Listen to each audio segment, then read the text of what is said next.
പാലക്കാട് ജില്ലയിലെ ശോകനാശിനി പുഴയുടെ തീരത്ത് തിരുവാലത്തൂർ എന്ന ഗ്രാമത്തിലുള്ള അതിപുരാതനമായ ശ്രീ രണ്ടുമൂർത്തി ഭഗവതി ക്ഷേത്രത്തെ അടുത്ത് കാണുവാനാണ് നമ്മൾ ഇന്ന് പോകുന്നത്. പാലക്കാട് നിന്നും കൊടുമ്പുചിറ്റൂർ റോഡിലൂടെ 5 കിലോമീറ്റർ ചെന്നാൽ വിശാലമായ ആലിന്റെ താഴെ പുൽപ്പുള്ളി സർവീസ് കോപ്പറേറ്റീവ് ബാങ്ക് ഒക്കെ ഉള്ള ജംഗ്ഷൻ കാണാം. ആൽത്തറ എന്നാണ് ആ സ്ഥലത്തിന്റെ പേര്. അവിടെ നിന്നും വലത്തോട്ട് പോവുക. ഇപ്പോൾ ഞാൻ നിൽക്കുന്നത് ആൽത്തറ തിരുവാലത്തൂർ റോഡിലാണ്. എൻ്റെ പുറകിൽ കാണുന്നത് ശോകനാശിനി പുഴയാണ്. ഇതിൻ്റെ കരയിലാണ് തിരുവാലത്തൂർ ക്ഷേത്രം. ക്ഷേത്രത്തിൻ്റെ വലതുവശത്തുകൂടെ ആറ് ഒഴുകുന്നു. ആറ് അഥവാ പുഴ, അതാണ് തിരുവലത്ത് ആർ. അത് ലോപിച്ചാണ് തിരുവാലത്തൂർ എന്ന സ്ഥലനാമം ഉണ്ടായത്. പാലം കഴിഞ്ഞ് വലത്തോട്ട് തിരിഞ്ഞ് 1/2 കിലോമീറ്റർ പച്ച വിരിപ്പിട്ട പാടങ്ങൾക്ക് നടുവിലൂടെ പോയാൽ പടിഞ്ഞാറേ നടയിലെത്താം. ക്ഷേത്രത്തിന് മുൻവശത്ത് അതിവിശാലമായ അന്തിമഹാകാളൻകുളം. ക്ഷേത്രത്തിലേക്ക് നോക്കിക്കൊണ്ട് ക്ഷേത്ര സംരക്ഷകൻ അന്തിമഹാകാളൻ. ഇടതും വലതുമായി അഗ്രഹാരങ്ങൾ പോലെ ഇരുനില മാളികകൾ. വലതുവശത്തുള്ളത് കച്ചേരി മാളിക. ഇത് ഗസ്റ്റ് ഹൗസ് കൂടിയാണ്. ഇതിന് പിന്നിലാണ് സ്വാമിയാർ മഠം. ഇടതുവശത്ത് കാണുന്ന കെട്ടിടം ജീവനക്കാരുടെ ക്വാർട്ടേഴ്സ് ആണ്. ഇതിലെ ഒരു മുറി അങ്കണവാടി നടത്താൻ കൊടുത്തിരിക്കുന്നു. കൃത്യമായ കാലപ്പഴക്കം ഇതുവരെ ഗണിക്കാൻ സാധിച്ചിട്ടില്ലാത്ത ഈ ക്ഷേത്രം പൗരാണിക വാസ്തുകലയുടെയും ആത്മീയതയുടെയും നേർക്കാഴ്ചയാണ്.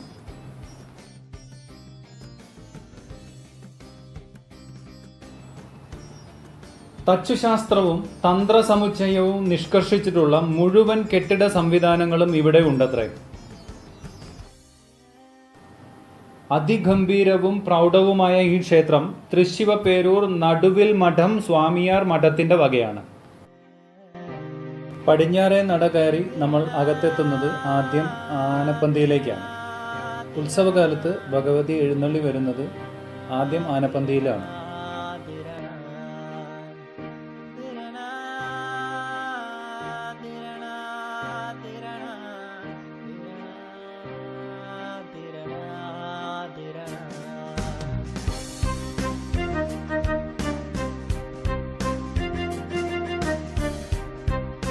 മൂന്നര ഏക്കർ സ്ഥലത്താണ് ഈ ക്ഷേത്രം പരന്നു കിടക്കുന്നത്. പ്രധാന പ്രതിഷ്ഠകൾ ഉഗ്രസ്വരൂപിണിയായ മഹിഷാസുരമർദ്ദിനിയും താഴെ ശാന്തസ്വരൂപിണിയായ അന്നപൂർണേശ്വരിയുമാണ്. അന്നപൂർണേശ്വരി വിഗ്രഹം സ്വയംഭൂവാണ്. ഉഗ്രസ്വരൂപിണിയായ മഹിഷാസുരമർദ്ദിനിയുടെ വിഗ്രഹം പ്ലാവിൻ തടിയിലാണ് തീർത്തിരിക്കുന്നത്.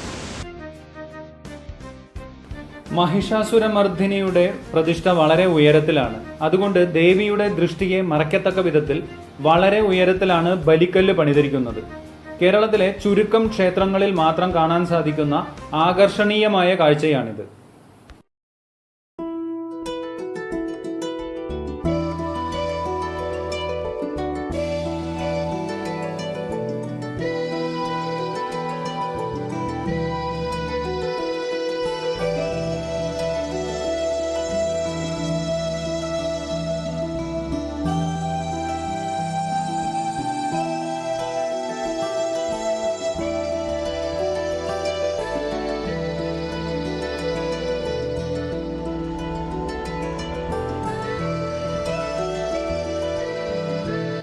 എൻ്റെ പുറകിൽ കാണുന്നതാണ് കൂത്തമ്പലം.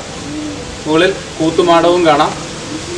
ഈ കൂത്തമ്പലത്തിൻ്റെ പുറമളവിൻ്റെ കൃത്യമായിട്ടുള്ള അളവെടുത്ത് പോയിട്ടാണ് കലാമണ്ഡലത്തിലെ കൂത്തമ്പലം നിർമ്മിച്ചിരിക്കുന്നത്.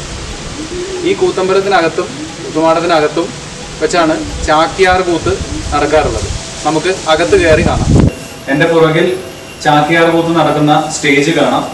ആ സ്റ്റേജിന് നടുവിലിരിക്കുന്നത് മിഴാവിനുള്ള ഇരിപ്പിടമാണ്.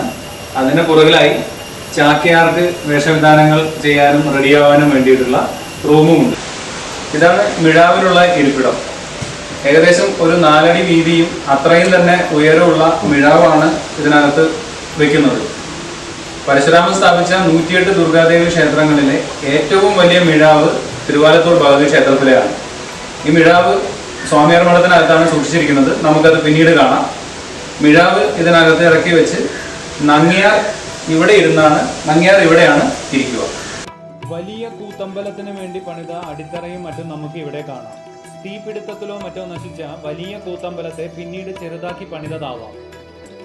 ഏകദേശം 1700 വർഷങ്ങൾക്ക് മുൻപ് നിർമ്മിക്കപ്പെട്ടു എന്ന് വിശ്വസിക്കുന്ന ഈ ക്ഷേത്രം ചരിത്രാന്വേഷികൾക്കും എഞ്ചിനീയറിംഗ് വിദ്യാർത്ഥികൾക്കും ഭക്തജനങ്ങൾക്കും ഒക്കെ ഒരുപോലെ കണ്ണും മനസ്സും നിറയ്ക്കുന്ന കാഴ്ചകളാണ് ഒരുക്കി വച്ചിരിക്കുന്നത്.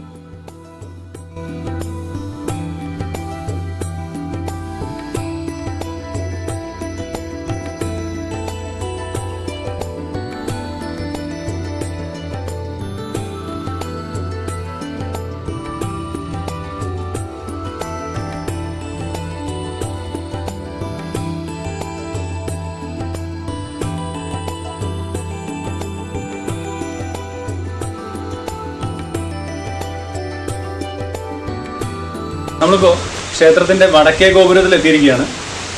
നിങ്ങൾ ഈ ഗോപുരം ഒന്ന് പ്രത്യേകം നോക്കി വയ്ക്കണം. കാരണം ഇനി നമ്മൾ പോകുന്നത് കിഴക്കേ ഗോപുര നടയിലേക്കാണ്. അവിടെ ഒരു പ്രത്യേകതയുണ്ട്. ഗോപുരവാതിലിലൂടെ പുറത്തേക്കൊന്ന് കടക്കാം.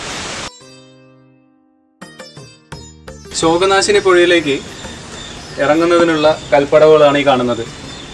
കടവ് എത്തുന്നത് വരെയും കരിങ്കല്ല് പാകി പടവുകളാക്കിയിരിക്കുന്നു. വടക്കേ നടയിൽ നിന്ന് നോക്കുമ്പോൾ ഭഗവതിയുടെ വലതുവശത്തായി 6 കടന്നു പോകുന്നു. നമ്മൾ നേരത്തെ പറഞ്ഞിരുന്നു തിരുവാലത്തൂർ എങ്ങനെയാണ് ഉണ്ടായത് എന്ന്.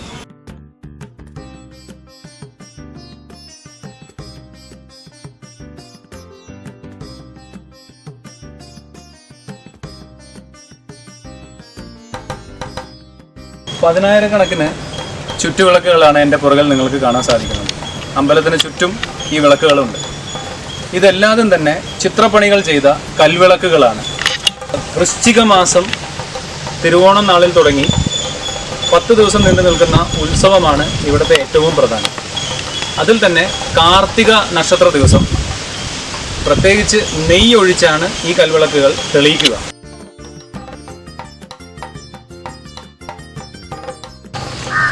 ഇത്രയധികം കൽവിളക്കുകൾ ഒരുമിച്ചുള്ള ഒരു ദുർഗാദേവി ക്ഷേത്രം വേറെ കേരളത്തിലില്ല എന്നാണ് അറിവ്. ഈ കാർത്തിക വിളക്ക് മഹോത്സവത്തിന് ഇത്രയധികം ദീപങ്ങൾ ഒരുമിച്ച് തെളിയിക്കുന്ന ഭംഗി സന്ധ്യാസമയത്ത് കാണുന്നത് വളരെയധികം അനുഭൂതി ഉണ്ടാക്കുന്നതാണ്. ഇത് കാണാൻ ജനലക്ഷങ്ങളാണ് അന്നേ ദിവസം ഇവിടേക്ക് ഒഴുകിയെത്തുക.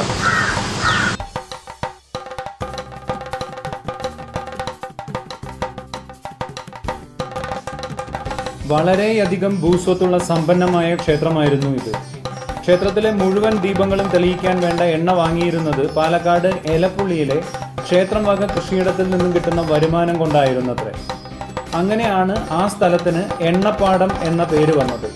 പാലക്കാട് നഗരത്തിന് ചുറ്റും കിലോമീറ്റർ കണക്കിന് ഭൂമി ക്ഷേത്രം വകയായിരുന്നു.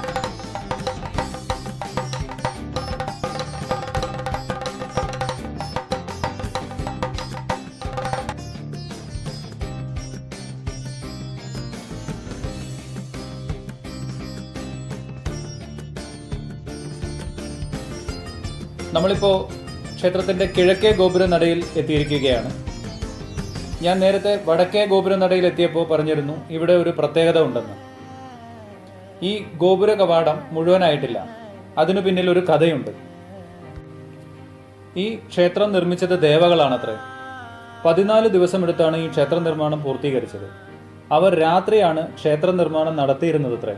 14ാം നാൾ പണി അവസാനിക്കുന്നതിന് മുൻപ് പാതിരാക്കോഴി കൂവി. നേരം പുലർന്നെന്ന് വിചാരിച്ച ദേവകൾ പണി അവസാനിപ്പിച്ച് പോയി. അവർക്ക് ഗോപുര കവാടം നിർമ്മിക്കാൻ പറ്റിയില്ല. ആധുനിക കാലത്ത് ഗോപുര കവാടം നിർമ്മിക്കാൻ ശ്രമിച്ചെങ്കിലും അതും സാധിച്ചില്ല. അതുകൊണ്ട് ഈ ക്ഷേത്രം പണിതീരാത്ത അമ്പലം എന്നും അറിയപ്പെടുന്നു. ക്ഷേത്രത്തിന്റെ ചുറ്റുമതിൽ ഏകദേശം 5 ഏക്കറാണ് കവർ ചെയ്യുന്നത്. ആനപ്പാളി മതിൽ എന്നാണ് ഇത് അറിയപ്പെടുന്നത്. ഈ കല്ലുകളെ യോജിപ്പിക്കാൻ സിമന്റോ സുർക്കിയോ ഒന്നും തന്നെ ഉപയോഗിച്ചിട്ടില്ല. വെറുതെ കല്ലുകൾ അടുക്കി വെച്ചാണ് ഈ മതിൽ നിർമ്മിച്ചിരിക്കുന്നത്. ഇതിലേക്ക് വേണ്ട കല്ലുകൾ ഇവിടെ നിന്നും 6 കിലോമീറ്റർ അകലെ കൊഴിഞ്ഞാമ്പാറ എന്ന സ്ഥലത്ത് നിന്നും വലിച്ചാണ് കൊണ്ടുവന്നത് എന്നാണ് പറയപ്പെടുന്നത്. കല്ല് വലിച്ചു കൊണ്ടുവന്ന വഴി ഒരു തോടായി മാറി. ആ തോട് വണ്ടിത്തോട് എന്നറിയപ്പെടുന്നു. വടക്കേ നട തീർത്ഥക്കടവിൽ നിന്നും കുറച്ചു മാറി വണ്ടിത്തോട് ശോകനാശിനി പുഴയിൽ വന്നു ചേരുന്നുണ്ട്.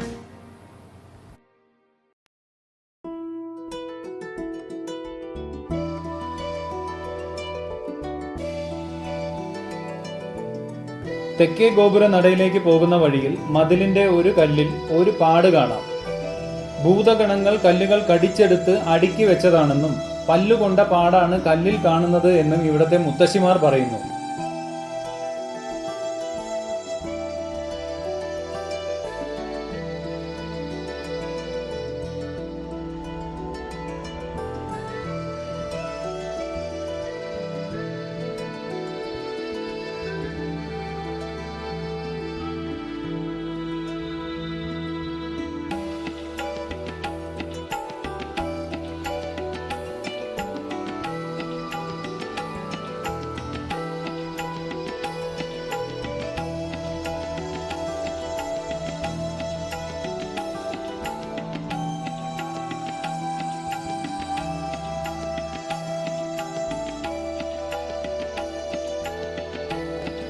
ഇവിടെ നിന്ന് നോക്കുമ്പോൾ വൃത്താകൃതിയിലുള്ള 2 ശ്രീകോവിലുകളിലെയും സ്വർണ്ണ താഴികക്കുടങ്ങളും ചെമ്പോലകൾ പതിച്ച മേൽക്കൂരയും സൂര്യപ്രകാശത്തിൽ വെട്ടിത്തിളങ്ങുന്നത് കാണാം.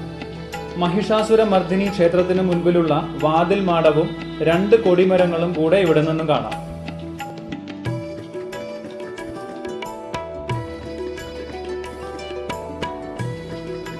തെക്കേ ഗോപുര നട കടന്ന് പുറത്തിറങ്ങിയാൽ തെക്കേ കുളം കാണാം. അതിനോട് ചേർന്ന് തന്നെ മറ്റൊരു ചെറിയ കുളമുണ്ട്.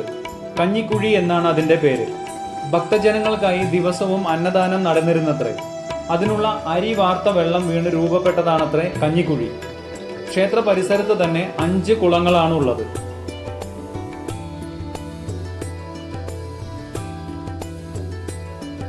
പ്രകൃതിയോട് ഇണങ്ങിച്ചേർന്നാണ് ക്ഷേത്രം സ്ഥിതി ചെയ്യുന്നത്. ചുറ്റുപാടും വിശാലമായ നെൽവയലുകളാണ്. ഈ പാടവരമ്പിലൂടെ കുറച്ച് മുന്നോട്ട് പോയാൽ സ്ത്രീരൂപത്തിനോട് സാമ്യമുള്ള ഒരു കൽപ്രതിമ കാണാം. നീലിയാണത്. ഇതിന് പിന്നിൽ പല കഥകളും കേട്ടിട്ടുണ്ട്. അതിലൊന്നാണ് ക്ഷേത്രത്തിലെ പൂജയ്ക്കായി ശാന്തിക്കാരൻ പോകുമ്പോൾ നീലി വഴിമാറിയില്ല എന്നത്. അതിൽ ദേഷ്യം വന്ന് ശാന്തിക്കാരൻ അവളെ ശപിച്ച് കല്ലാക്കി എന്നത്.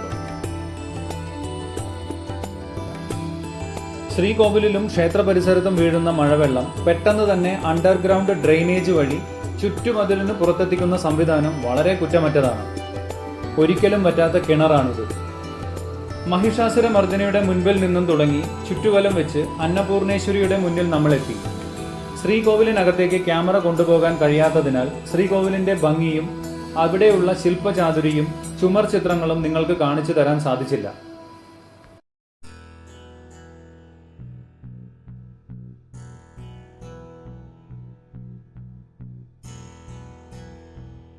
അന്നദാന മണ്ഡപവും ഊട്ടുപുരയും അടുക്കളയും കണ്ട് അതിന്റെ പുറകിലുള്ള സ്വാമിയാർ മഠം കൂടെ കാണാം. ഉത്സവകാലത്ത് 10 ദിവസവും ഇവിടെ അന്നദാനം ഉണ്ടാവും.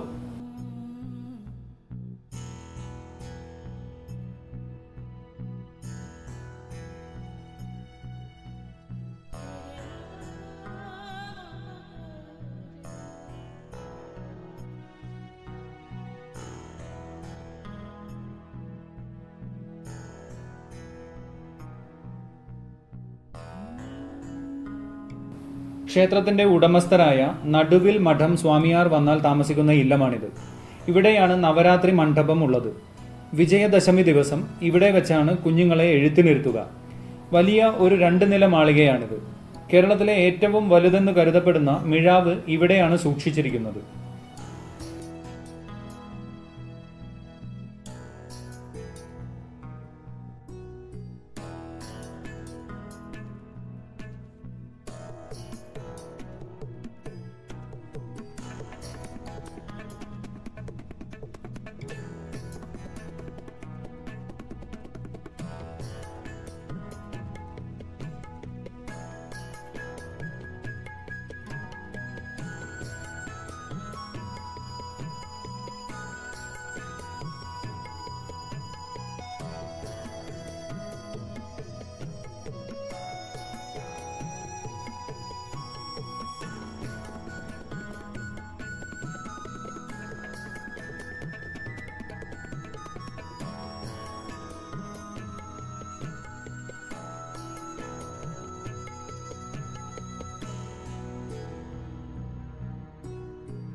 ഇതിനകത്തും ഒരു കുളമുണ്ട്. ഇവിടെ വെച്ച് സമാധിയായ സ്വാമിയാർമാരുടെ സമാധി മണ്ഡപങ്ങളാണിത്. കിഴക്കേ നടയിലൂടെ പുറത്തിറങ്ങി 300 മീറ്റർ മുന്നോട്ട് പോയാൽ ശോകനാശിനി പുഴയുടെ കരയിലായി 4 ഉപക്ഷേത്രങ്ങൾ കൂടിയുണ്ട്. ശ്രീ ശങ്കരനാരായണ ക്ഷേത്രം, ആളിയാർ ശ്രീ ഗണപതി ക്ഷേത്രം, ശ്രീ ഉമാമഹേശ്വര ക്ഷേത്രം. കൂടാതെ പുഴയ്ക്ക് അക്കരെ വണ്ടിത്തോടിന് സമീപത്തായി ആയിരക്കണക്കിന് നാഗവിഗ്രഹങ്ങളുള്ള സർപ്പക്കാവും അയ്യപ്പൻ കാവും.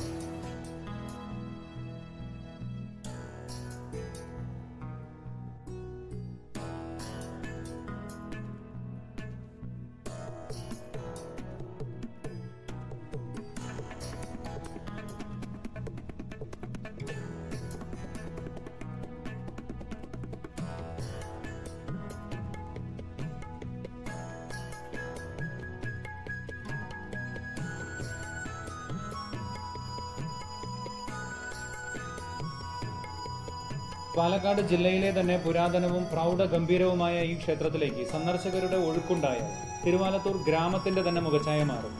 ഒരു തിരുവാലത്തൂർ ദേശവാസി എന്നുള്ള നിലയ്ക്ക് ഞാൻ എൻ്റെ ക്ഷേത്രത്തിലേക്കും നാട്ടിലേക്കും നിങ്ങളെ ഓരോരുത്തരെയും ക്ഷണിക്കുകയാണ്. ക്ഷേത്ര പാരമ്പര്യത്തെയും ആചാരങ്ങളെയും കുറിച്ച് പ്രദീപ് സാറിൻ്റെ വാക്കുകൾ കേൾക്കാം.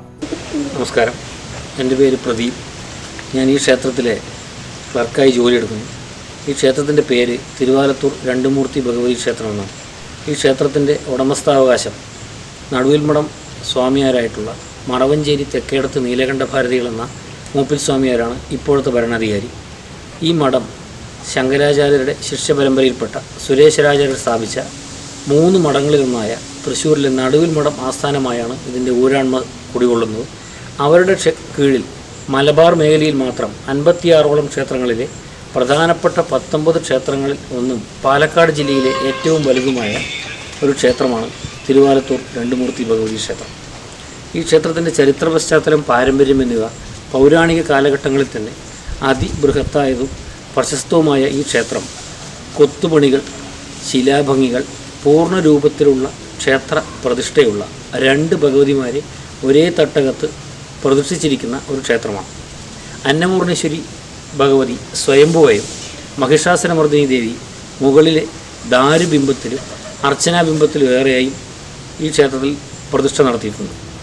ഈ ക്ഷേത്രത്തിലെ പ്രതിഷ്ഠയുടെ പ്രധാന വിഷയം ഒന്ന്, അന്നപൂർണേശ്വരി നിത്യ ദാരിദ്ര്യത്തിൽ നിന്നും ദുഃഖത്തിൽ നിന്നും മോചിതയായി പാവപ്പെട്ടവർ മാത്രമല്ല ഏതൊരു ഭക്തരെയും ഏതു സമയത്തും നിത്യദാരിദ്ര്യത്തിൽ നിന്ന് കരകയറ്റി വിടുന്ന അന്നപൂർണേശ്വരിയായി വെള്ള നിവേദ്യം പ്രധാന വഴിപാടും മാത്രമല്ല ആ ഭഗവതിയുടെ അടുത്ത് വന്ന് പ്രാർത്ഥിച്ചാൽ മംഗല്യവരദായിനി എന്നുള്ള ഒരു പേരുകൂടെ അന്നപൂർണേശ്വരിക്കുണ്ട്. മാത്രമല്ല എത്രയോ വ്യക്തികൾക്ക് വിവാഹം കഴിയാതെ മുടങ്ങിക്കിടക്കുന്നവർക്കും കുഞ്ഞുങ്ങളില്ലാതിരിക്കുന്നവർക്കുള്ള പ്രാർത്ഥനകൾ പലരും വന്ന് പറഞ്ഞിട്ടാണ് ഞങ്ങൾ പോലും അറിയുന്നത്. ഈ ക്ഷേത്രത്തിൻ്റെ പ്രത്യേകത കൂത്തുമാടം, ഒപ്പം വിളക്കുകല്ലുകൾ, ഇതെല്ലാം പൗരാണിക കാലഘട്ടങ്ങളിലുള്ള പണികളാണ്. സബരിവാര പ്രതിഷ്ഠയുള്ള പഞ്ചപ്രാകാരമുള്ള സപ്തമാതൃക്കൾക്ക് പ്രത്യേക ബിംബത്തോടു കൂടിയുള്ള പ്രതിഷ്ഠയുള്ള ഒരു ക്ഷേത്രമാണ്. ഈ ക്ഷേത്രത്തിൻ്റെ ആനപ്പാളി മതിൽ മുതൽ 4 അങ്കുലം കഴിഞ്ഞാൽ മാത്രമേ ക്ഷേത്രത്തിന് ശ്രീലകത്ത് എത്താൻ സാധിക്കുകയുള്ളൂ. ഈ ക്ഷേത്രത്തിലെ മൂലപ്രതിഷ്ഠ അർച്ചനാബിംബത്തിൽ അഭിഷേകത്തിനും ചന്ദനം ചാർത്തിനും വേറെയായി ദാരുബിംബത്തിൽ, പ്രത്യേകിച്ച് വരിക്കപ്ലാവിൻ്റെ ദാരുബിംബത്തിലാണ് മഹിഷാസുരമർദ്ദിനി ശില സ്ഥിതി ചെയ്യുന്നത്. അത് ആ ഫോട്ടോത്തിൽ തന്നെ കണ്ടു കഴിഞ്ഞാൽ തന്നെ നിങ്ങൾക്ക് മനസ്സിലാവുന്നതാണ്. പാലക്കാട് ജില്ലയിലെ അത്യപൂർവ ക്ഷേത്രങ്ങളിലൊന്നും ഇത്രയും കാലപ്പഴക്കം 1700 വർഷത്തിൽ പരം കാലപ്പഴക്കം എന്ന് പറയുന്നു എന്നല്ലാതെ കൃത്യമായ കാലപ്പഴക്കം കണ്ടെത്താൻ ഇന്നുവരെ ആർക്കും സാധിച്ചിട്ടില്ല എന്നുള്ളതാണ് ഏറ്റവും പ്രധാന വസ്തുത. ഈ ക്ഷേത്രത്തിലെ ഉത്സവം തൃക്കാർത്തികയ്ക്ക് വൃശ്ചിക മാസത്തിലെ കാർത്തിക പള്ളിവേട്ടയായി വരുന്ന 10 ദിവസം നീണ്ടു നിൽക്കുന്ന ആഘോഷം നാട്ടുകാരുടെയും ഭക്തജനങ്ങളുടെയും നല്ല സഹകരണത്താൽ വളരെ ഗംഭീരമായി നടന്നു വരുന്നു. അന്നദാനം മാത്രമല്ല സത്സംഗങ്ങൾ, ക്ഷേത്ര പാരമ്പര്യ പ്രതിഷ്ഠ മീൻസ് കലാചാരങ്ങളായിട്ടുള്ള ചാക്യാർകൂത്ത്, ഓട്ടംതുള്ളൽ മുതലായ ക്ഷേത്ര കലകൾക്ക് മാത്രം പ്രാധാന്യം കൊടുത്തുകൊണ്ടും നൃത്തനൃത്യങ്ങൾ, ബാലെ, ഡാൻസ് എന്നിവയും ഒപ്പം പൗരാണിക പ്രാധാന്യമുള്ളതും താന്ത്രിക വിധിപ്രകാരമുള്ള 10 ദിവസത്തെ ആറാട്ട് സഹിതം കിഴക്ക് വശത്ത് ആറാട്ടുകടവിൽ പോയി ആറാട്ട് നടത്തുമെന്നുള്ളതാണ് ഈ ക്ഷേത്രത്തിൻ്റെ ഉത്സവം സമുചിതമായി ആഘോഷിക്കുന്നത്. ക്ഷേത്രം തന്ത്രി അണ്ടലാടി ശ്രീ പരമേശ്വരൻ നമ്പൂതിരിപ്പാടാണ് ക്ഷേത്രം തന്ത്രി. പിന്നെ ക്ഷേത്രത്തിൻ്റെ മേൽശാന്തി നീലേശ്വരം സ്വദേശി, മംഗലാപുരത്തിനടുത്തുള്ള നീലേശ്വരം സ്വദേശി ശശാങ്ക് ഭട്ടാണ്. 2 കഴകക്കാരും 2 ശാന്തിക്കാരുമായിട്ടുള്ള ഈ ക്ഷേത്രത്തിൻ്റെ നിത്യദാന ചടങ്ങുകൾ ഭക്തജനങ്ങളുടെ സഹായ സഹകരണത്തെ ഞങ്ങൾ നടത്തി വരുന്നു. മാത്രമല്ല രാവിലെ 5 മുതൽ 10:30 വരെയും വൈകിട്ട് 5 മുതൽ 8 മണി വരെയുമാണ് ക്ഷേത്രത്തിൻ്റെ പ്രവൃത്തി സമയം. ഉത്സവ കാലഘട്ടങ്ങളിലും വിശേഷ കാലഘട്ടങ്ങളിലും വ്യത്യാസമുണ്ട്. മാത്രമല്ല മാസത്തിലും ആദ്യത്തെ 30 വെള്ളിയാഴ്ച, മലയാള മാസത്തിലെ ആദ്യത്തെ വെള്ളിയാഴ്ച തന്ത്രിയുടെ നേതൃത്വത്തിൽ കാർമ്മികത്വത്തിലും വിശേഷാൽ പൂജയും നടത്തി വരുന്നു. ഇടവ മാസത്തിലെ അത്തം നക്ഷത്രത്തിൽ പ്രതിഷ്ഠാദിനവും സമുചിതമായി ആഘോഷിക്കുന്നു.